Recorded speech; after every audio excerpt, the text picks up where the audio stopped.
Papua New Guineans, this day we are honored to have amongst us many distinguished guests. Chief amongst them, our most honored guest, His Royal Highness, the Duke of Edinburgh. We say thank you very much for gracing us with your presence.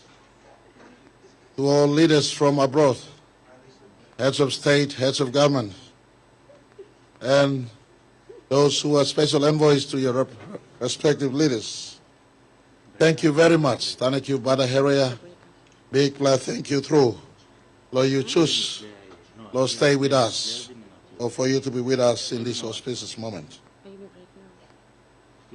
Today we gather on sacred grounds. Independence Hills, where 50 years ago, our nation, Papua New Guinea, was born. Out of many, we became one, under our one flag that was hosted for the first time in the morning of 16 September 1975.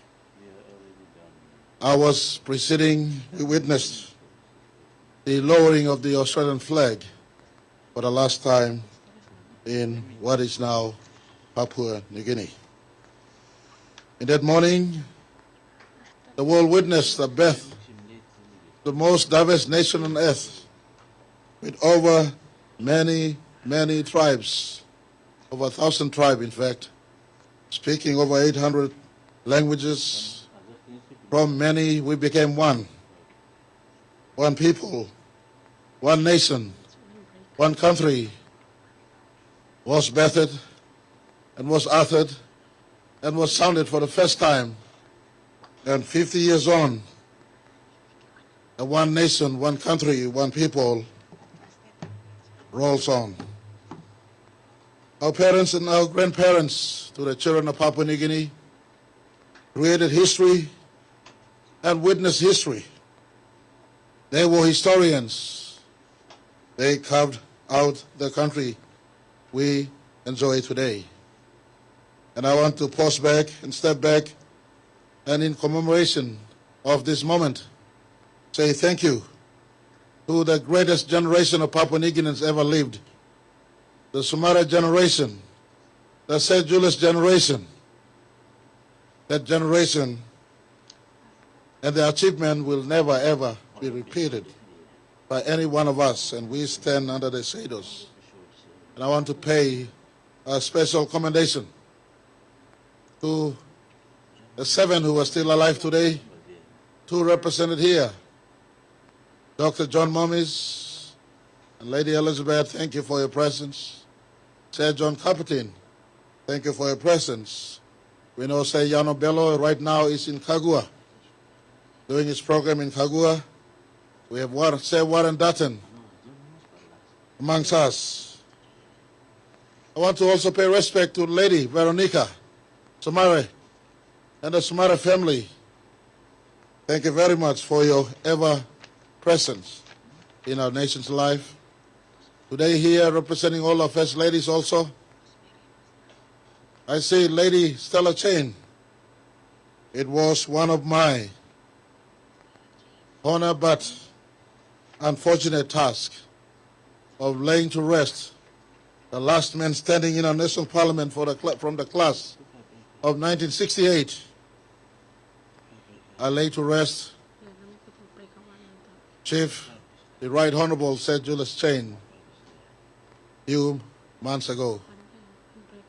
Lady Chain, representing the First Ladies of the 7 Prime Ministers before me, joining Mrs. Rachel Marape, I just want to say thank you for your presence on behalf of all the mothers of our country.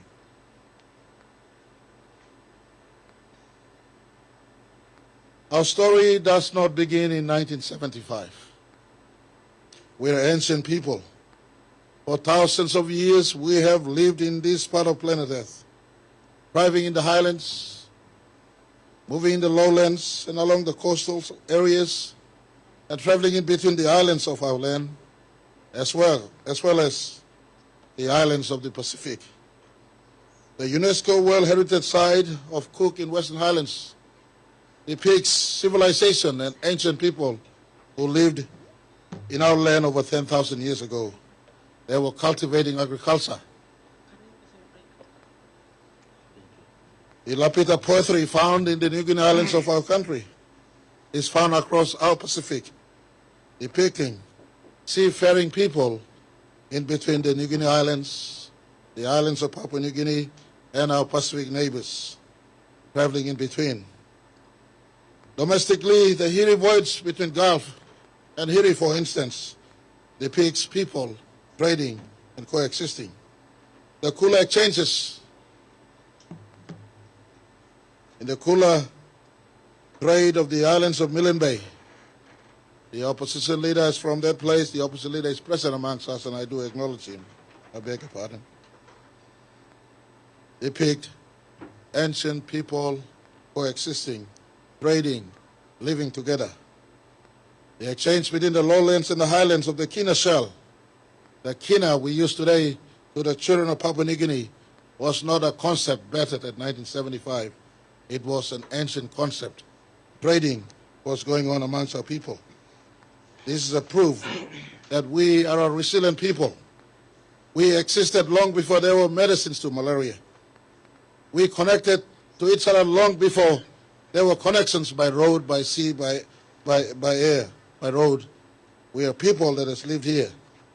But in between our ancient and today, there are many who construct our modern PNG today. And I want to say thank you to the missionaries who came from far and abroad, to the missionaries from Australia, from US, from Niue, from Cook Island, from Samoa, from Tonga, from Fiji, from Vanuatu, Solomon Islands, Tuvalu, and you name the rest of Pacific, who brought the gospel to us. Papua New Guinea can claim its place as the last place on the face of planet Earth who have received the gospel of the Jesus Christ. Since then, the Australian administration arrived.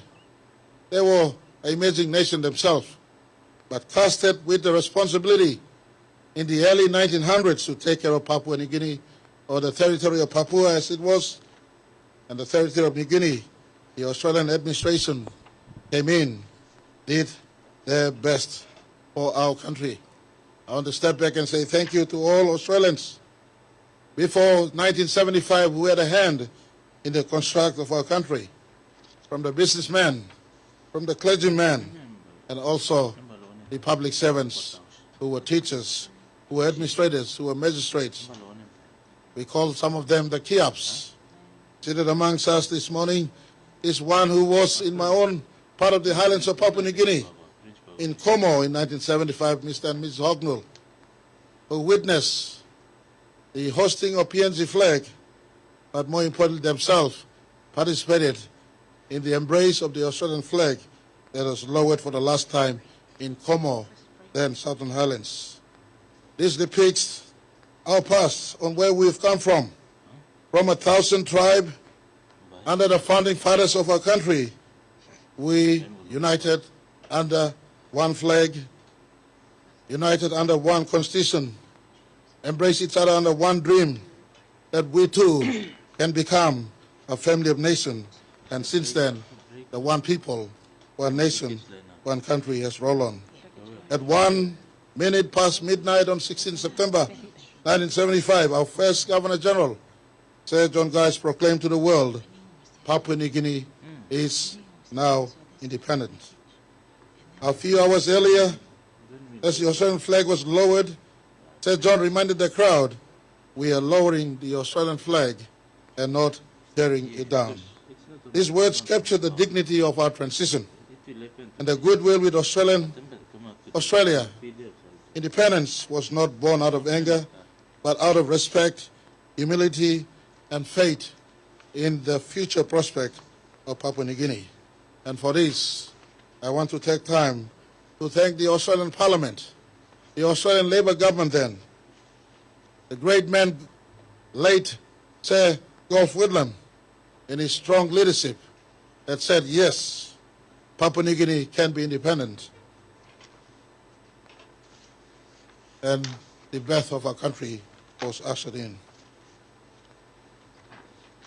Yet 50 years on, we are here now. The task is before us.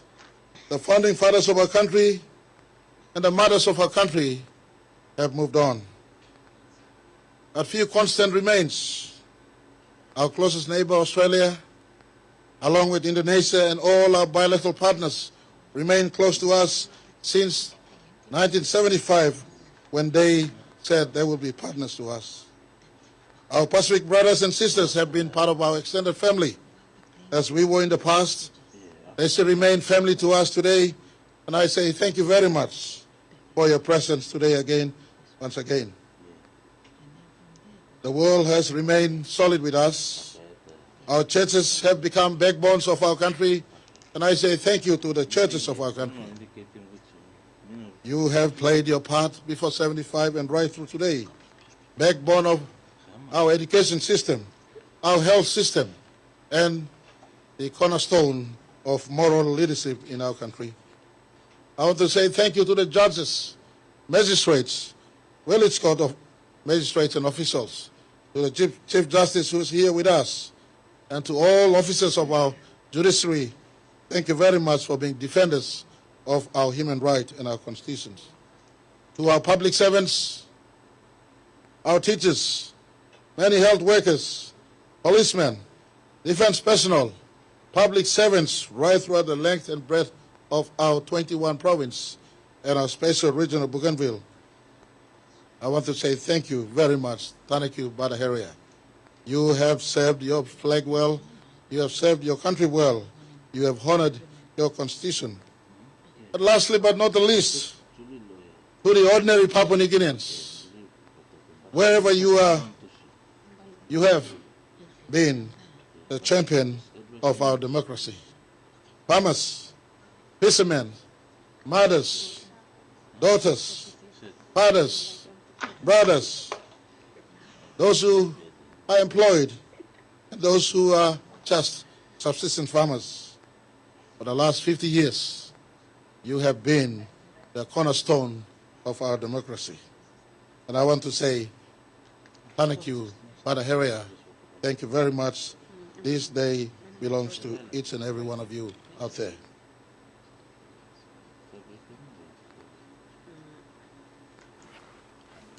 Papua New Guinea has not walked alone, lest we forget.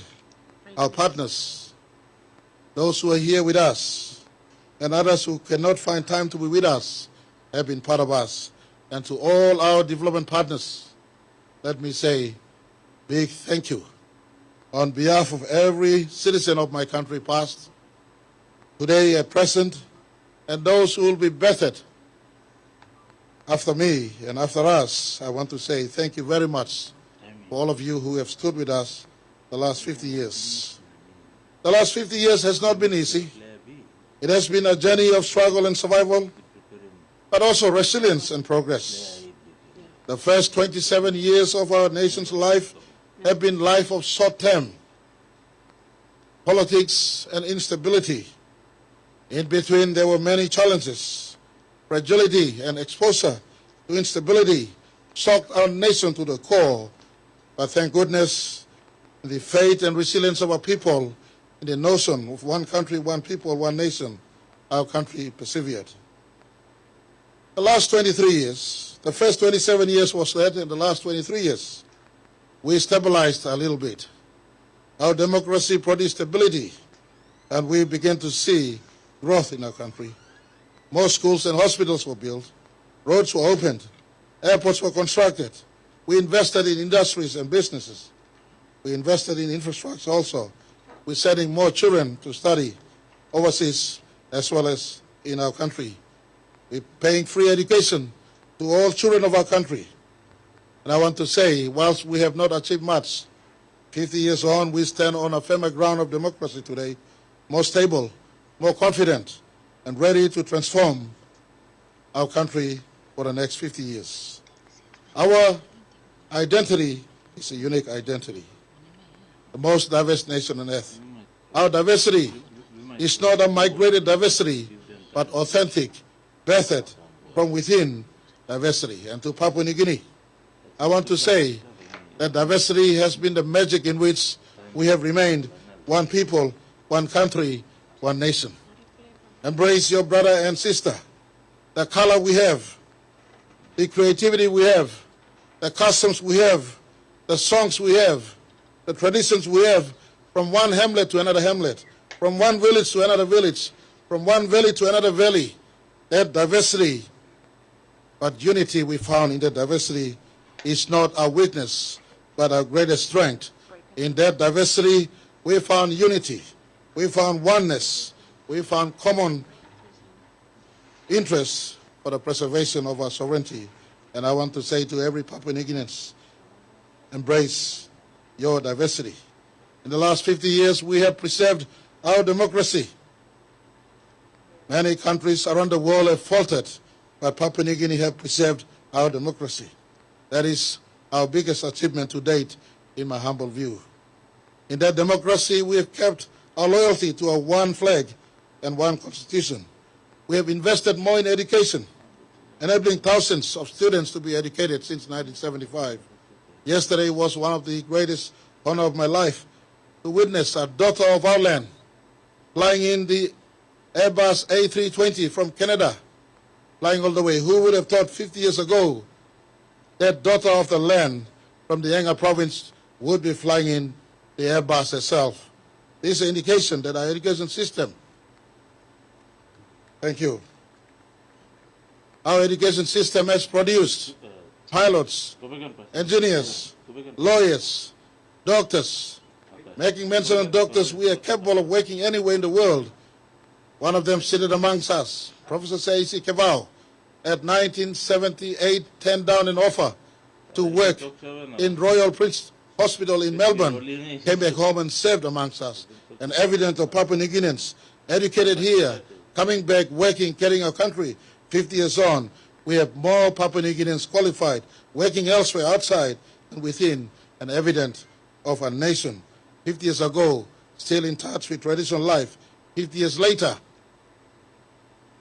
are now on par with contemporary earthlings of the world. This is our achievement. Very recently, our own doctors performed kidney transplant for the first time here, heart bypass for the first time here. Very soon we'll be opening our world-class cancer facility where no more will Papua New patients go overseas. And we'll be inviting our Pacific Island brothers and sisters. You can come here at cost, at no cost at all, paying the same price any Papuans would pay. We are working. We're building more roads, opening up more isolated areas. We remain guardian of one of Earth's last pristine rainforests, and with our Pacific brothers and sisters, the biggest ocean space on the face of planet Earth. Through sports and music, our citizens have been proud ambassadors, playing within and playing outside. And of course, our culture still remains our pride of our country, reflecting who we are. And I want to say that we must gravitate towards each other and work. But it'll be unfair of me and to the country if I'm not honest enough to also admit that amidst the progress, we have shortcomings. This day also is a day where we reflect on the shortcomings, and every citizen of our country look within first before we look outside. I look within first myself. And I admit, in our progress the last 50 years, we still have many pockets of poverty, many pockets of isolation, many pockets of Papua New Guineans unconnected with each other, whether in transport infrastructures or ICT. We have law and order issues that persist amongst us. Many young Papua New Guineans still remain jobless. Corruption robs us of resources meant for our people. And our economy is still not at the level to sustain a nation that is now over 10 million people. Yes, this challenge remains, but I am optimistic. History the last 50 years has taught us one thing: Papua New Guineans never give up. Papua New Guineans never give up. I look with great hope and optimism in the way we've come the last 50 years. Natural disasters have faced us, and we've helped each other through a great one-talk system. Human crisis has befallen us, and we found way to find peace amongst themselves, even when magistrates seem afar off, or mediation seem afar off, in as far as modern mediation is concerned. We've resolved to our Christian, Melanesian, and Pacific characteristics of finding peace through mediation. And I want to take this time to pay special mention to our sisters and brothers in Bougainville. I cry with you. And if we have hurt you, we say sorry for the hurt that we may have caused you. The Bougainvilleans have rose higher than most of us. In the midst of many of their down moments, they've reached out and embraced peace. And we've carved out peace, yes, at the supervision of United Nations and others. I thank United Nations and New Zealand and everyone else who have helped us. But peace would not have been possible without Bougainvilleans themselves saying, let's find peace by peaceful means. The story of Bougainville and Papua New Guinea rolls on. We are committed to the process that is running. And to my sisters and brothers in Bougainville, this is your moment as much as it's my moment. We were one at 1975, and we are here together. I say thank you very much. And I want to say my heart was blessed when last night over 100 children from Bougainville flew in this morning to participate with us today, and they're in our city. And I say thank you very much to them. Our sad history has been with trials, but it has also given us inspiration of a people of resilience, reconciliation, and hope. As we look ahead, let dialogue, understanding, and unity guide us. Whatever path we take, the path must be beneficial to not just one or the ruling class in Port Moresby, but all citizens of our country, from the Federalist Island to the highest hamlets in our mountain tops, to the valleys and river deltas of our country. Everyone must prosper in the next 50 that is coming out of us. No one must be left behind. The next 50 is now upon us. It must be about nation building, renewal, and transformation.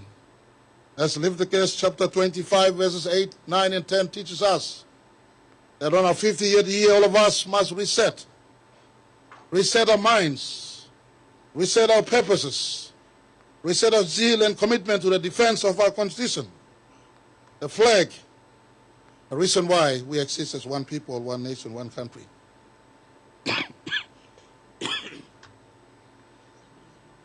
And from the government's perspective, standing with me on the side, two young children,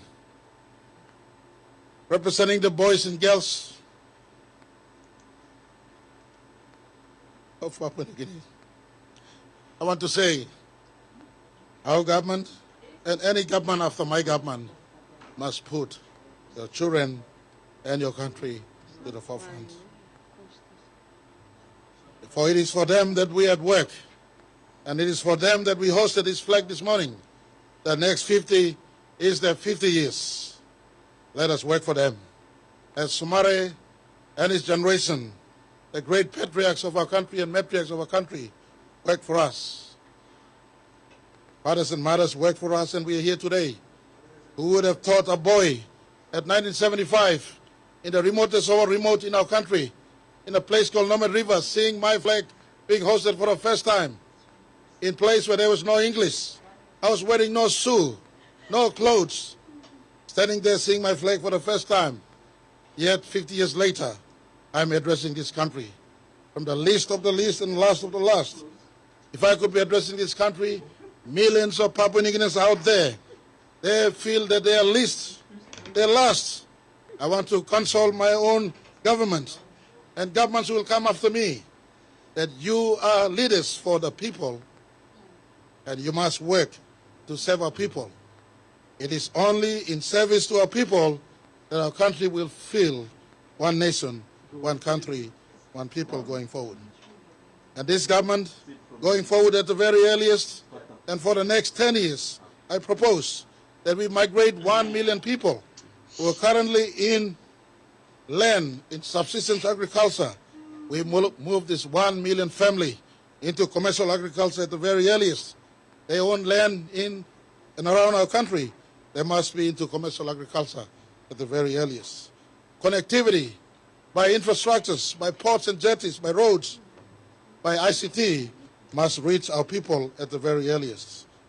Last week I was privileged to have known or to have visited one of the last places in PNG. We can now drive the road for the first time since creation, a place called Telefomin, a place where I did my grade 1 in 1978. It was my pleasure to drive from Kupiano to Alatau, East Cape for the first time, never done before. 400 kilometers of road we open up. Today as I speak, we can drive through Kodidanka, Kaintipa into Lae, connecting our nation's capital and our second biggest capital for the first time in our country's history. But this is not all. Much work remains ahead of us. Connectivity to our country must remain because accessibility doesn't belong to the few in Port Moresby. It belongs to all of us right across the length and breadth of our country. Resources harvested from our vast natural resources must be shared equally and equitably right across the length and breadth of our country. Our energy harvest, we must move into the clean energy space at the very earliest, giving energy accessibility through hydro, solar, and renewables to our people who need energy for modern life and business. Create job opportunities. But lastly, but not the least, in this segment of my speech, preservation of our democracy at all costs. Democracy is the only form of government for the diversity we have today on 50th anniversary. If everything else you forget, Papua New Guineans, one thing you must never forget, preservation of our democracy. Democracy allows for every voice to be heard through the due democratic processes. And today at our 50th anniversary, I ask everyone as we host the flags right across the length and breadth of our country, uphold our one constitution, keep our one law, and the one rule book. All of us exist, coexist, work, live, go to church, go to school, do business. We must keep the constitution of our country intact with no second thought to the validity and importance of that one rule book that governs and shepherds our democracy. As we move forward for the next 50 years, I propose also few things. As we live in contemporary world, efficiency in our public service through artificial intelligence and ICT must emerge up right in front, eliminating one-talk system, nepotism, corruption, and anything that comes with this. We must cultivate a merit-based society, a merited society, and not a society that is mediocrity or society that falls to the prey of one-talk system. A merit-based society must be part of us and our construct, not 50 years from today, but tomorrow starting, we must arrive at a merit-based society. Third, I propose that justice and rule of law must preserve, and working with the Chief Justice, we're modernizing our court system, and to our investors and all friends of our country, something that Papua New Guinea is proud of is the independence of our judiciary. Our judiciary remains ever independent to this day. Section 99 of our Constitution clearly entrenches our judiciary as independent from the executive and the parliament. They work side by side, but having separate functions. Working with the Chief Secretary, we're reforming our judiciary, inserting appeals court for the first time, introducing mediation and arbitration also into our country for the first time, so that our diversity of people have one rule book to go by. And lastly, but not the least, we want to transform our economy at the very earliest. Our target remains by 2030, we become a 200 billion Kina economy. By 2035, we must be a 300 billion Kina economy. And by 2045, when the generation celebrates 70 years of nationhood, it must be celebrating in a nation that is sized at 500 billion Kina in as far as the economy is concerned. It means by then we would have better hospitals, more jobs, more opportunities for every Papua New Guineans. This journey starts today. The next 20 years of the next 50 years starts today. It demands from all of us unity, discipline, and staying the course in the vision to make our country a better place. Our country deserves to progress in a prosperous future. Our children who stand with me, and many who are now seeing the flag again, some maybe for the second time, third time in their consciousness, or some in their teens, wondering what the future holds for them. It is us, our generation, my generation today. It is our time to step up. Somara's generation is no more. Sir Julius is no more. The middle generation, represented by Sir Marape and Sir Rabi, is no more. Bill Skate no more. They've served their time and space in the space and has moved on. It is now my generation's time to step up. It will not be only Prime Minister's duty, but all of us, from wherever we are placed. If you today celebrate under the roar of your better paradise that flies in the flag, you enjoy this place we have in the Southern Hemisphere depicted in the 5 stars that is on our flag. And if you have a heartbeat that says you are proud to be Papua New Guineans today, let not your pride be in vain. Let not your joy be in vain. Today I ask you, ponder within, what is it that you must contribute to your people? Yesterday I was blessed to read at 2 o'clock in the morning as I was pondering on what I will speak. I read or heard a very nice 3-minute speech. I wish I could deliver a 3-minute speech, but she did it better than me. Sophia Warep, a student at PAU, she appealed to the 99%. Why don't we contribute and not ask the 1% of politicians and government to work? My daughter Sophia Warep, wherever you are, we need many more of young Papua New Guineans thinking like this, that you too can contribute to your country, wherever you are, the mountains, in the lowlands, in the valleys, in the plains, in the islands, Modlok to Bubulu and Awa, Russell Islands from the easternmost, and right across the length and breadth of our country, you too, the 99%, can contribute. But I am not here to speak for the 99%. I speak for the 1% because I am part of them. The 1% of us who are fortunate to draw salary from the public purse. What is it that we must give to our country? The 99% needs us. Step up, rise up, work hard, work on time, leave our own individual weaknesses behind and difference behind. Continue rally. That is the spirit of one nation, one country, one flag. Many sportsmen and sportswomen have raised the flag proudly. Many others have carried the flag proudly before us. But it is our time, those of us at present today, my generation. I appeal to those who were born in the 60s and 70s like myself. Those of you who are above 50 today, maybe those who are above 40 today, you are the senior generation of your country today. Don't complain to others. Don't ask what is someone else doing next door. Ask yourself, what are you doing for your country? As John F. Kennedy in 1961 addressed to the United States Congress for the first time, said, ask not what your country can do for you. I too, quoting from him, asking you, ask not what your country can do for you, but what you can do for your country. Our diversity that has been kept as one people, one nation, one country thus far deserves our utmost work. Our partners abroad can come in, but it is us from within that must rise up to work. For embracing the diversity and working together is our just duty. I appeal as I close today.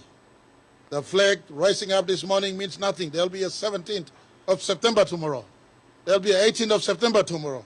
There'll be a 19th of September tomorrow. There'll be a 20th tomorrow. There'll be next year. There'll be following year. There'll be futures that is coming ahead. What is it that we are doing today?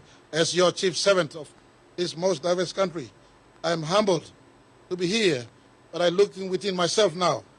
What are my weaknesses that I must fix? And if I'm looking within myself, I ask to my fellow politicians, my public servants, my Papua New Guineans in private sector, right throughout the length and breadth of our country. The flag flying means nothing if you do not allow your spirit to fly up to the good ideals that our Christian teachings continue to shepherd us. The good ideals that our Melanesian values and Pacific values continue to ground us. This must be our cause today. As the flag flies, I want your spirit to fly for better ideals of our country. This country has every prospect of prosperity, but it must start with all of us making the concerted effort to preserve this union and democracy, the country we call Papua New Guinea. May God bless each and every one of you for your attendance today. Thank you to our development partners who continue to stand with us. Needless to name all of you, you're represented here. I want to say thank you very much from the bottom of my heart that you are here with us. It means a lot. It sincerely means a lot. All of you mean very much to our country. You have taken your time to come and be with us. And I say thank you from the bottom of my heart on behalf of my people. To all corporate sectors who are here today representing the business people, thank you for your faith in our country. Remain, this country is a country of growth. And to all Papua New Guineans, this is our moment. This is it. Let's shape the next 50 as the Somali generation shaped the first 50. Let us shape the next 50 by our attitude, by our ethics, utilizing our aptitudes and work ethics for the betterment of our country. Our children standing with me, son and daughter standing with me, representing the children of our country, deserves my generation to step up and do our best for this diversity. May God bless Papua New Guinea. May God bless each and every one of you. Thank you, Brother Harrier. Thank you very much.